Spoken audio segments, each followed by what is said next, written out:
ಓಂ ನಮಃ ಶಿವಾಯ. ಮಿಥುನ ರಾಶಿಯವರೇ ಗಮನಿಸಿ, ಈಗ ನಾನು ಹೇಳಲಿರುವ ಯಥಾರ್ಥವು ನಿಮ್ಮ ಕಾಲ ಕೆಳಗಿನ ಧರೆಯನ್ನು ಕಂಪಿಸುವಂತೆ ಮಾಡುತ್ತದೆ. ನಿಮ್ಮ ಎದೆಯ ಬಡಿತ ತೀವ್ರಗೊಂಡು ನಯನಗಳಲ್ಲಿ ಅಶ್ರುಧಾರೆ ಹರಿಯಬಹುದು. ಏಕೆಂದರೆ ಏಪ್ರಿಲ್ 14ರ ನಂತರ ನಿಮ್ಮ ಬದುಕಿನಲ್ಲಿ ಉಂಟಾಗಲಿರುವ ಪಲ್ಲಟವು ಕೇವಲ ಒಂದು ಸಾಧಾರಣ ಪ್ರಸಂಗವಲ್ಲ. ಇದು ಕಳೆದ ವರ್ಷದ ಇಡೀ ವೇದನೆ, ಸಂಘರ್ಷ, ನಿಂದನೆ ಮತ್ತು ತಡೆಗಳನ್ನು ಏಕಕಾಲಕ್ಕೆ ಅಂತ್ಯಗೊಳಿಸುವ ಬ್ರಹ್ಮಾಂಡದ ನ್ಯಾಯಾಧೀಶರ ಅಂತಿಮ ಘೋಷಣೆಯಾಗಿದೆ. ಆತ್ಮೀಯ ಮಿತ್ರರೇ, ನಿಮಗೆ ವಂದನಗಳು. ಏಪ್ರಿಲ್ ಮಧ್ಯಭಾಗದಿಂದ ಪ್ರಾರಂಭವಾಗುವ ಏಪ್ರಿಲ್ ಮತ್ತು ಮೇ ಮಾಸದ ಶಕ್ತಿಯುತ ದಿನಾಂಕಗಳ ಮಹಾ ಸಮ್ಮಿಲನದ ಈ ವಿಶಿಷ್ಟ ಭವಿಷ್ಯವಾಣಿಗೆ ಸುಸ್ವಾಗತ. ಏಪ್ರಿಲ್ 14ರಂದು ಉದಯಿಸುವ ಸೂರ್ಯನು ಮೇಷ ಸಂಕ್ರಾಂತಿಯ ಮೂಲಕ ಹೊಸ ಸೌರ ಸಂವತ್ಸರಕ್ಕೆ ಮುನ್ನುಡಿ ಬರೆಯಲಿದ್ದಾನೆ. ಇದರ ಬೆನ್ನಲ್ಲೇ ಏಪ್ರಿಲ್ 19ರಂದು ಅಕ್ಷಯ ತೃತೀಯದ ಅಪರೂಪದ ಯೋಗವು ಸಂಭವಿಸಲಿದೆ. ಈ ಪವಿತ್ರ ಮುಹೂರ್ತದಲ್ಲಿ ನೀವು ಮಾಡುವ ಯಾವುದೇ ಸತ್ಕರ್ಮದ ಫಲವು ಎಂದಿಗೂ ನಾಶವಾಗುವುದಿಲ್ಲ, ಬದಲಾಗಿ ಅದು ಹಂತ ಹಂತವಾಗಿ ವೃದ್ಧಿಸುತ್ತಲೇ ಇರುತ್ತದೆ. ಅಷ್ಟೇ ಅಲ್ಲದೆ ಮೇ ತಿಂಗಳಲ್ಲಿ ಎದುರಾಗುವ ಶನಿ ಜಯಂತಿಯ ಕಾಲವು ನ್ಯಾಯದ ಬಾಗಿಲನ್ನು ಸಂಪೂರ್ಣವಾಗಿ ಉನ್ಮುಕ್ತಗೊಳಿಸಲಿದೆ. ಈ ವಿಶೇಷ ತಿಥಿಗಳ ದೈವಿಕ ಕಂಪನಗಳು ಈಗ ನಿಮ್ಮ ಜೀವನದ ಅಂಗಳವನ್ನು ಪ್ರವೇಶಿಸಿವೆ. ಪರಮಾತ್ಮನು ಒಬ್ಬ ಚೇತನದ ಬದುಕಿನಲ್ಲಿ ಸ್ಥಿತ್ಯಂತರದ ಆಜ್ಞೆಯನ್ನು ಹೊರಡಿಸಿದಾಗ ಈ ಲೋಕದ ಯಾವುದೇ ಶಕ್ತಿಯೂ ಅದನ್ನು ತಡೆಹಿಡಿಯಲು ಸಾಧ್ಯವೇ ಇಲ್ಲ. ಈ ಬಾರಿ ನಿಮ್ಮ ದೀರ್ಘಾವಧಿಯ ಕಠಿಣ ಅಗ್ನಿಪರೀಕ್ಷೆಯು ತನ್ನ ಅಂತಿಮ ಚರಣವನ್ನು ತಲುಪಿದೆ ಎಂಬುದರ ಸೂಚನೆಗಳು ನಿಚ್ಚಳವಾಗಿವೆ. ಕಳೆದುಹೋದ ಕಾಲವು ನಿಮಗೆ ಹೂವಿನ ಹಾದಿಯಾಗಿರಲಿಲ್ಲ. ನೀವು ಮಾನಸಿಕವಾಗಿ ಮತ್ತು ದೈಹಿಕವಾಗಿ ಜರ್ಜರಿತರಾಗಿದ್ದೀರಿ. ಆಪ್ತ ಸಂಬಂಧಗಳ ಕಡೆಗಣನೆ, ಧನ ಕನಕಗಳ ಕೊರತೆ, ಅತಿ ನಂಬಿದವರಿಂದ ಉದಾಸೀನ ಮತ್ತು ನಿಮ್ಮ ಸ್ವಂತ ಮಿದುಳಿನ ಹೈರಾಣನ್ನು ಅನುಭವಿಸಿದ್ದೀರಿ. ನಿಮ್ಮ ಕೋಣೆಯಲ್ಲಿ ಏಕಾಂಗಿಯಾಗಿ ಕುಳಿತು ಯಾವುದೇ ಅಂಜಿಕೆಯಿಲ್ಲದೆ, ಸಂಕೋಲೆಯಿಲ್ಲದೆ, ಈ ಭಾರವಿಲ್ಲದೆ ನೆಮ್ಮದಿಯ ನಿಟ್ಟುಸಿರು ಬಿಡುವ ಸುದಿನ ಬರಬಹುದೇ ಎಂದು ನೀವು ಹಲುಬಿದ ಅದೆಷ್ಟೋ ನಿಶೆಗಳಿರಬಹುದು. ಅನೇಕ ಬಾರಿ ಇನ್ನು ನನ್ನಿಂದ ಇದು ತಡೆದುಕೊಳ್ಳಲು ಅಸಾಧ್ಯ ಎಂದು ನೀವು ವಿಧಿಗೆ ಶರಣಾಗಿರಬಹುದು. ಆದರೆ ಕಿವಿಗೊಡಿ, ಆ ವಿಜಯದ ಕ್ಷಣವು ಈಗ ನಿಮ್ಮ ಬಾಗಿಲನ್ನು ಮೆಲ್ಲಗೆ ಬಡಿಯುತ್ತಿದೆ. ನ್ಯಾಯದ ಅಧಿಪತಿಯಾದ ಶನಿದೇವರು ಫಲ ನೀಡಲು ನಿರ್ಧರಿಸಿದಾಗ ಅದು ಸಮಯ ತೆಗೆದುಕೊಳ್ಳಬಹುದು. ಆದರೆ ಒಮ್ಮೆ ವಿಧೇಯಕ ಪ್ರಕಟವಾದರೆ ವರ್ಷಗಳ ಕೊರತೆಯನ್ನು ಒಂದೇ ಕ್ಷಣದಲ್ಲಿ ನೀಗಿಸಲಾಗುತ್ತದೆ. ನೀವು ಕಳೆದುಕೊಂಡ ಗೌರವ, ಸಹಿಸಿಕೊಂಡ ನೋವು ಮತ್ತು ಮೌನವಾಗಿ ನುಂಗಿದ ಅವಮಾನಗಳು ಇವೆಲ್ಲವೂ ಎಂದಿಗೂ ವ್ಯರ್ಥವಾಗಲಿಲ್ಲ. ಸತ್ಯದ ಹಾದಿಯಲ್ಲಿ ಸಾಗುವವರು ತಾತ್ಕಾಲಿಕವಾಗಿ ಹಿನ್ನಡೆ ಅನುಭವಿಸಬಹುದು, ಆದರೆ ಅವರ ಧೈರ್ಯ ಮತ್ತು ನಿಷ್ಠೆಯು ಅಂತಿಮವಾಗಿ ಮಹತ್ತರ ಆಶೀರ್ವಾದವಾಗಿ ರೂಪಾಂತರಗೊಂಡುತ್ತದೆ ಎಂದು ಭಗವದ್ಗೀತೆಯ ತತ್ವವು ಸಾರಿಸುತ್ತದೆ. ಆ ಮಂಗಳಕರ ಫಲವು ಏಪ್ರಿಲ್ ಮತ್ತು ಮೇ ಮಾಸಗಳಲ್ಲಿ ನಿಮ್ಮ ಮೇಲೆ ಸುರಿಯಲಿದೆ. ಏಪ್ರಿಲ್ 14ರ ಸಂಕ್ರಾಂತಿ ಪುಣ್ಯಕಾಲ ಮತ್ತು ಏಪ್ರಿಲ್ 19ರ ಅಕ್ಷಯ ತೃತೀಯದ ದೈವಿಕ ಸಂಯೋಗವು ನಿಮ್ಮನ್ನು ಬೆಚ್ಚಿಬೀಳಿಸುವಂತಹ ಸಕಾರಾತ್ಮಕ ತಿರುವು ನೀಡಲಿದೆ. ಈ ನಡುಕು ವಿನಾಶಕ್ಕೆ ಸಂಬಂಧಿಸಿದ್ದಲ್ಲ, ಇದು ಆತ್ಮ ಜಾಗೃತಿಯದ್ದಾಗಿದೆ. ಈ ಪರಿವರ್ತನೆಯು ನಿಮ್ಮನ್ನು ಬೆದರಿಸಲು ಬರುತ್ತಿಲ್ಲ, ನಿಮ್ಮನ್ನು ಉನ್ನತ ಸ್ಥಾನಕ್ಕೆ ಕೊಂಡೊಯ್ಯಲು ಆಗಮಿಸುತ್ತಿದೆ. ಇಲ್ಲಿಯವರೆಗೆ ನೀವು ಸಂಸಾರವನ್ನು ಒಂದು ಹೊರೆಯಂತೆ ಬೆನ್ನಿನ ಮೇಲೆ ಹೊತ್ತಿದ್ದೀರಿ, ಆದರೆ ಇನ್ನು ಮುಂದೆ ಅದೇ ಜೀವನವು ಒಂದು ದೈವದತ್ತ ಉಡುಗೊರೆಯಂತೆ ಭಾಸವಾಗಲು ತೊಡಗುತ್ತದೆ. ಈಶ್ವರನು ನೀಡಲು ಪ್ರಾರಂಭಿಸಿದಾಗ ಅವನು ಅಪರಿಮಿತವಾಗಿ ನೀಡುತ್ತಾನೆ. ಅದಕ್ಕೂ ಮುನ್ನ ಅವನು ನಿಮ್ಮ ಸತ್ವವನ್ನು ಪರೀಕ್ಷಿಸುತ್ತಾನೆ. ನೀವು ಆ ಕಠಿಣ ಪರೀಕ್ಷೆಯಲ್ಲಿ ಉತ್ತೀರ್ಣರಾಗಿದ್ದೀರಿ. ನೀವು ಕೇವಲ ಸಿರು ನೆರವನ್ನು ಯಾಚಿಸಿರಬಹುದು, ಆದರೆ ಭಗವಂತನು ನೀವು ಕಲ್ಪಿಸಿಕೊಂಡದ್ದಕ್ಕಿಂತ ಬೃಹತ್ ಭಾಗ್ಯವನ್ನು ನಿಮಗಾಗಿ ಕಾಯ್ದಿರಿಸಿದ್ದಾನೆ. ಕೆಲವೊಮ್ಮೆ ಮನುಷ್ಯನು ಕೇವಲ ಕಿರು ದಾರಿಯನ್ನು ಕೇಳುತ್ತಾನೆ, ಆದರೆ ದೇವರು ಅವನಿಗೆ ರಾಜಮಾರ್ಗವನ್ನೇ ನಿರ್ಮಿಸಿಬಿಡುತ್ತಾನೆ. ಕೆಲವೊಮ್ಮೆ ನಾವು ಅಲ್ಪ ಶಾಂತಿಯನ್ನು ಅಪೇಕ್ಷಿಸುತ್ತೇವೆ, ಆದರೆ ವಿಧಿಯು ಸಮಗ್ರ ದಿಕ್ಕನ್ನೇ ಸುಧಾರಿಸಿಬಿಡುತ್ತದೆ. ಇದೇ ಅದ್ಭುತವು ಏಪ್ರಿಲ್ ಮತ್ತು ಮೇ ತಿಂಗಳಲ್ಲಿ ನಿಮ್ಮ ಕಣ್ಮುಂದೆ ಅನಾವರಣವಾಗಲಿದೆ. ಆದರೆ ಈ ಸೌಭಾಗ್ಯದ ಜೊತೆಗೆ ಕೆಲವು ಗಂಭೀರ ಮುನ್ನೆಚ್ಚರಿಕೆಗಳೂ ಅಡಗಿವೆ. ಏಕೆಂದರೆ ಅದೃಷ್ಟವು ಬೆಳಗುವಲ್ಲಿ ಅಸೂಯೆಯ ಕಣ್ಣುಗಳು ಕೆಂಪಗಾಗುತ್ತವೆ, ಪ್ರಕಾಶವು ಮೂಡಿದಲ್ಲಿ ಕತ್ತಲೆಯ ಛಾಯೆಗಳು ದಟ್ಟವಾಗುತ್ತವೆ. ಒಬ್ಬ ವ್ಯಕ್ತಿಯು ಏಳಿಗೆ ಕಾಣುತ್ತಿದ್ದಂತೆ ಅವನನ್ನು ಪ್ರಪಾತಕ್ಕೆ ತಳ್ಳಲು ಕೆಲವು ಮುಖಗಳು ಹವಣಿಸುತ್ತವೆ. ಈ ಅವಧಿಯಲ್ಲಿ ನಿಮ್ಮ ಸುತ್ತಲೂ ಅತ್ಯಂತ ಸಾಚಾ ಮತ್ತು ಜೇನಿನಂತೆ ಸುಳ್ಳು ಮಾತುಗಳನ್ನಾಡುವವರು ಗೋಚರಿಸಬಹುದು. ಅವರು ನಿಮ್ಮ ಯೋಗಕ್ಷೇಮವನ್ನು ವಿಚಾರಿಸುವ ನೆಪದಲ್ಲಿ ನಿಮ್ಮೊಳಗೆ ಇಣುಕಬಹುದು, ಆದರೆ ಅಂತರಾಳದಲ್ಲಿ ಅವರು ನಿಮ್ಮ ಪ್ರಗತಿಯನ್ನು ಕಂಡಾರೆ ಸಹಿಸುವುದಿಲ್ಲ. ನಿಮ್ಮ ಮುಗ್ಧ ಸ್ವಭಾವದ ಲಾಭ ಲೂಟಿ ಮಾಡಲು ಅವರು ಹವಣಿಸುತ್ತಾರೆ. ನೀವು ಎಲ್ಲರನ್ನೂ ಬೇಗ ನಂಬುತ್ತೀರಿ ಎಂಬುದು ನಿಮ್ಮ ದೊಡ್ಡ ಗುಣ, ಆದರೆ ಇಂದಿನ ಲೋಕದಲ್ಲಿ ಇದೇ ಅಪಾಯಕಾರಿ. ಇಂತಹ ಕುತಂತ್ರಿಗಳು ಮೊದಲು ನಿಮ್ಮ ವಿಶ್ವಾಸ ಗಳಿಸುತ್ತಾರೆ, ನಂತರ ನಿಮ್ಮ ಗುರಿಗಳನ್ನು ತಿಳಿದುಕೊಂಡು ನಿಮ್ಮ ದಾರಿಯಲ್ಲಿ ಕಲ್ಲುಗಳನ್ನು ಬಿತ್ತುತ್ತಾರೆ. ಆದ್ದರಿಂದ ಪ್ರತಿಯೊಂದು ಮಂದಹಾಸವನ್ನು ನಿಮ್ಮ ಹಿತವೆಂದು ಭಾವಿಸಬೇಡಿ. ಪ್ರತಿಯೊಂದು ಸವಿನುಡಿಯೂ ಕರುಣೆಯಲ್ಲ.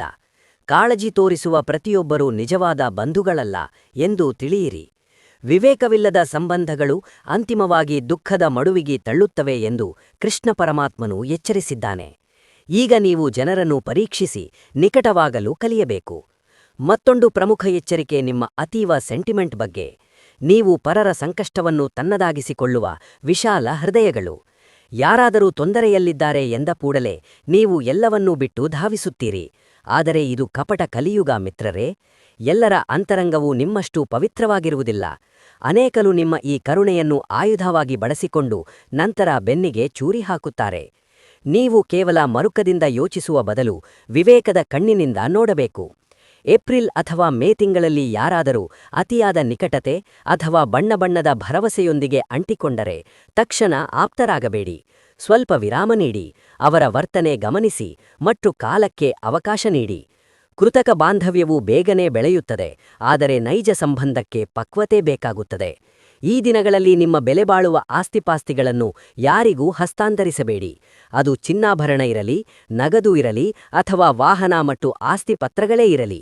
ಮುಲಾಜಿಗೆ ಬಿದ್ದು ಅವುಗಳನ್ನು ಕೊಡಬೇಡಿ. ಇದು ಕೇವಲ ಆರ್ಥಿಕ ಪೆಟ್ಟಲ್ಲ, ಬದಲಾಗಿ ಕಾನೂನು ಕುಣಿಗೆಗಳಿಗೂ ಕಾರಣವಾಗಬಹುದು. ವಾಹನ ನಿಮ್ಮ ದಾಖಲೆಯಲ್ಲಿದ್ದರೆ ಯಾವುದೋ ಅಪಘಾತದ ಜವಾಬ್ದಾರಿ ನಿಮ್ಮ ಮೇಲೆ ಬೀಳಬಹುದು.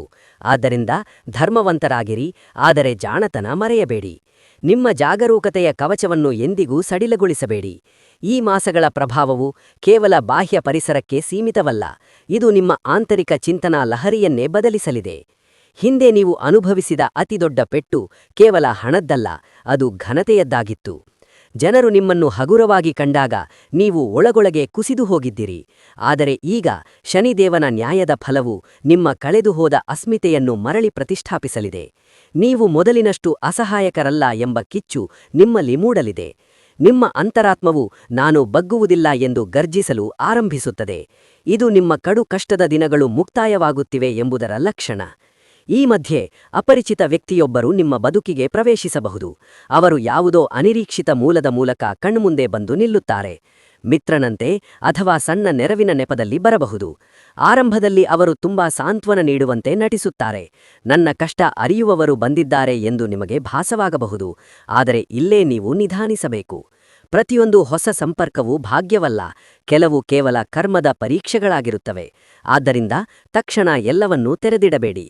ಈ ದಿನಗಳಲ್ಲಿ ಮಾನಸಿಕ ದ್ವಂದ್ವವೂ ಹೆಚ್ಚಾಗಬಹುದು. ಪ್ರಮುಖ ತೀರ್ಮಾನ ತೆಗೆದುಕೊಳ್ಳುವಲ್ಲಿ ಬುದ್ಧಿಯು ತೂಗಾಡಬಹುದು. ಸಂಶಯದ ಮೋಡಗಳು ನಿಮ್ಮನ್ನು ಆವರಿಸಬಹುದು. ಇಂತಹ ಅಸ್ಪಷ್ಟ ಸಮಯದಲ್ಲಿ ತರಾತುರಿಯ ನಿರ್ಧಾರ ಬೇಡ. ಅಸ್ಥಿರ ಮನಸ್ಸಿನಿಂದ ಯಾವತ್ತೂ ಸರಿಯಾದ ಆಯ್ಕೆ ಸಾಧ್ಯವಿಲ್ಲ. ಮೊದಲು ಅಂತರಂಗವನ್ನು ಪ್ರಶಾಂತಗೊಳಿಸಿ, ಇಷ್ಟದೈವವನ್ನು ನೆನೆಯಿರಿ ಮತ್ತು ಆ ನಿರ್ಧಾರವು ಸ್ವಾರ್ಥದಿಂದ ಬರುತ್ತಿದೆಯೇ ಅಥವಾ ಸತ್ಯದಿಂದ ಬರುತ್ತಿದೆಯೇ ಎಂದು ಪರಾಮರ್ಶಿಸಿ. ಏಪ್ರಿಲ್ ಮತ್ತು ಮೇ ತಿಂಗಳಲ್ಲಿ ಲಕ್ಷ್ಮಿಯ ಕೃಪೆಯ ಚಿಹ್ನೆಗಳು ಎದ್ದು ಕಾಣುತ್ತಿವೆ. ಹಾದಿಗಳು ತೆರೆದುಕೊಳ್ಳಲು ನೀವು ನಿಮ್ಮ ಶ್ರಮವನ್ನು ಮುಂದುವರಿಸಬೇಕು.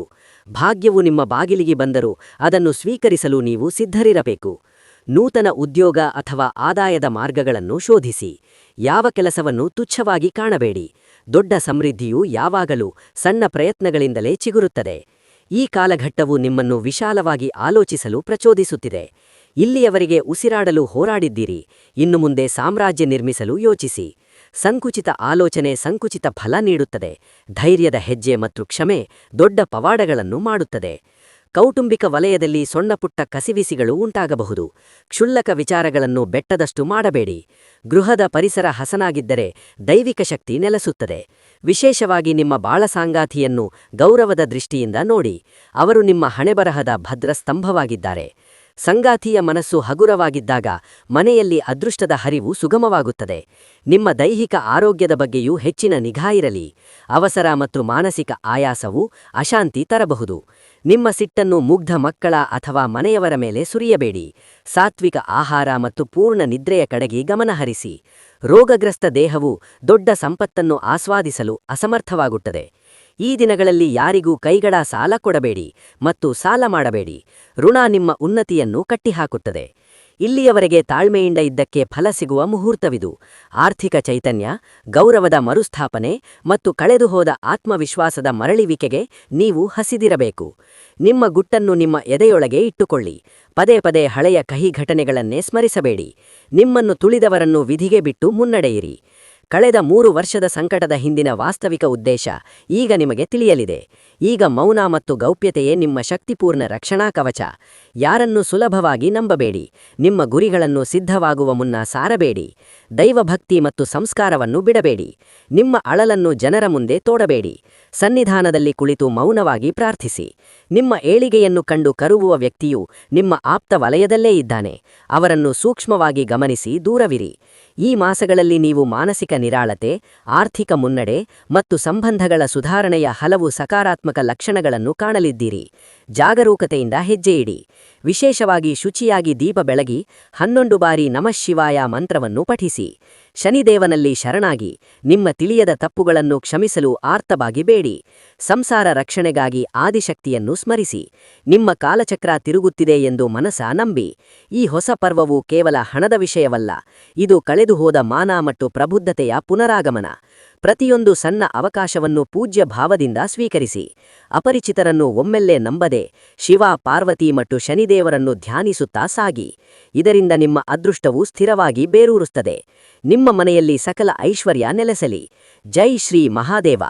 ಮಿಥುನ ರಾಶಿಯವರೇ, ಏಪ್ರಿಲ್ 13, 2026ರ ನಂತರ ಶನಿದೇವನ ಬೃಹತ್ ಕೃಪೆ ಮತ್ತು ಕಟ್ಟುನಿಟ್ಟಿನ ಎಚ್ಚರಿಕೆ ಏಕಕಾಲಕ್ಕೆ ಬರಲಿದೆ.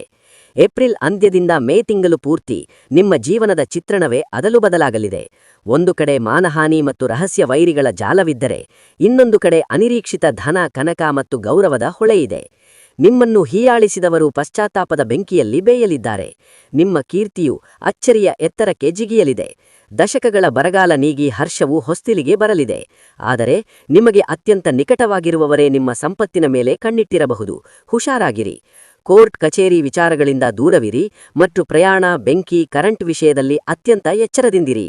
ಮನೆಯ ಹಿರಿಯರ ಕೋಪಕ್ಕೆ ಮೌನದಿಂದ ಸಮಾಧಾನ ನೀಡಿ, ಆಗ ಮಹಾವಿಪತ್ತು ಮರೆಯವಾಗುತ್ತದೆ. ಕಠಿಣ ದುಡಿಮೆಗೆ ತಕ್ಕಷ್ಟೇ ಅತಿ ಹೆಚ್ಚಿನ ಪ್ರತಿಫಲ ಲಭಿಸಲಿದೆ ಮತ್ತು ಯೋಗ್ಯ ಜೀವನ ಸಂಗಾತಿಯ ಸಮಾಗಮವಾಗಲಿದೆ. ಪರಿಹಾರವಾಗಿ ಆಂಜನೇಯನ ಸನ್ನಿಧಾನದಲ್ಲಿ ಎಳ್ಳೆಣ್ಣೆಯ ದೀಪ ಹಚ್ಚಿ ನಿಮ್ಮ ಸಕಲ ಮನೋಭಿಲಾಷೆಗಳು ಸಿದ್ಧಿಸುತ್ತವೆ. ವಂದನೆಗಳು.